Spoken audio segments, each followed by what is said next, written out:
Someone suggested that we give your taxi driver, Louis Walsh, a key to your house so he can come and wake you up. That'd be hilarious. You make you a cup of tea. Hello, Chris. No. How are you? Dominic. Hello, Chris. Actually, he leans that way, doesn't he? Yeah.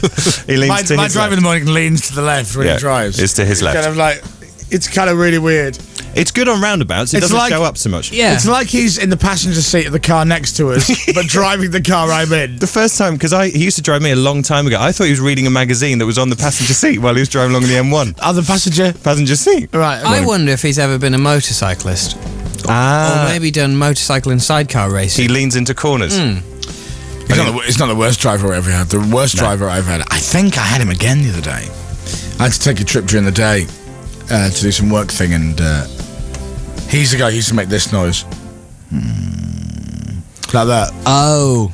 And you'd be sitting in the back going, is he asleep? I can't really see. What, while he was driving? Yeah. I've had him as well. I've not had him. I'm not happy about that. So you'd end up talking to the driver. So, mate, have you been busy? What? Just anything to kind of get him to communicate. Oh, look at that. Is that a large traffic light? Look at that. Look, open your eyes. Look at that traffic light. Have you had the guy who uses the accelerator like a bass drum pedal? No. So you go, vroom, vroom. He's like, vroom. It's amazing. Straight on the accelerator, straight on the brake. Yeah. Straight on the accelerator, straight on the brake. Your You end up head sort of kangarooing all the way into work. Yeah. Do you do what I do, though? You know, with Mr. Sleepy Man, who we've also had. I tell you what, I don't do anything with him anymore because he should be banned from driving. Absolutely. You know, I mean, it's an important part of driving is keeping your eyes open. It is. It's crucial, isn't it? But you do what I do, where you sit in the back, and actually, as you're contemplating, when you're looking through the mirror and you're thinking, is he asleep? Does he just snore when he's awake? Yeah. Because he does. He snores while he's awake. So he'll be driving and he'll sort of go... It's true. At which point you have to try and make eye contact, and he's got these really heavy eyes where you can't really tell if they're awake or not. You know, from that angle, you're sitting behind the driver and you're sitting behind the passenger seat. Yeah. And so you can't really see their eyes properly, and you're looking in the rearview mirror going, I can't tell if his eyes are closed. Yeah.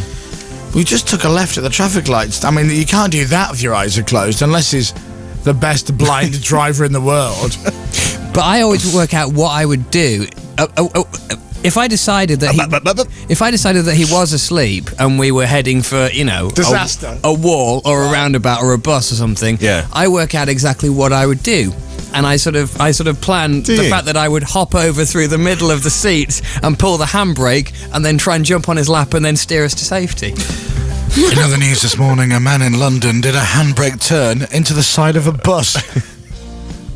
When asked about it, the passenger said, well, I thought it might help. But you got to admit, that was a wicked donut. Well, anyway, no, I am here. All good. Driving was fine, and luckily, all the traffic lights were pretty much in my favour this morning. That's the worst thing about it. It's like when you get in a cab. If you ever hail a cab on the street. Taxi! Hi mate, take on so-and-so road. Thanks, cheers. And he jump in the back, he slammed the door, and he moves approximately half a metre, and then sits at the traffic lights on red. And you sit there going, I kind of rushed for no reason whatsoever. And now, there you go. And in London, look, it's costing me £2.60 to not move anywhere. And if I'd have carried on walking, I'd have been further for free. That always freaks me out. It's that minimum fare thing. So you can get in the back of a cab and then say, I've changed my mind, bye-bye, close the door. And if they want to be really tight, they can charge you £2.60 because they've just picked you up. Yeah, but why would you get in a cab, change your mind and get out again? Well, I've never done it, actually. You're the kind of person who uses that option on the mobile phones, aren't they? If you want to re-record your message, press 1. Oh, yeah, I'll do that. I've never done that either. Hi, John. It's Dominic. Just wondered if you fancied a pint tonight because I'm... No, I'm not happy with that. Beep. Hi, John. It's Dom. Just wondered if you fancied a pint tonight. That's a bit too jolly. I'll do it again. Beep. Hi, John. It's Dominic. Hey, fancy a pint? Yeah, that's good one. I'll leave that one. Now you've said that, I might start doing that. I've never used that option of pressing 1. Who has used that option? I don't think anyone Nobody. does. No one's ever used that option. You know, if you want to re-record your message, why would I want to re-record my message? It's not a speech. I'm leaving a message for a mate going, pub 7, do you want to go to the pub? Brilliant, bye. That's it.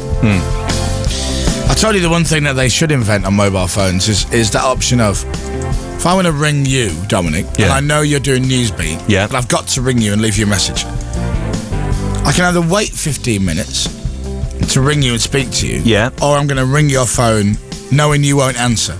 Yes. So I have to ring your phone, ring, ring, ring, ring, ring, ring, ring, ring. Hello, this is Dominic. Can't take the phone call right now. Please leave a message after the tone. Beep. When you have finished recording, press 1 to hang up. Or if you'd like to I don't want to re-record. Blah, blah, blah. And I've got to sit through all of that. Whereas, wouldn't it be great if you had a thing on your mobile phone, you go, I need to leave Dominic a message. So you scroll down your contacts, Dominic, press the, instead of call buttons, press like answer phone button. Beep, straight through. Hi Dom, it's me.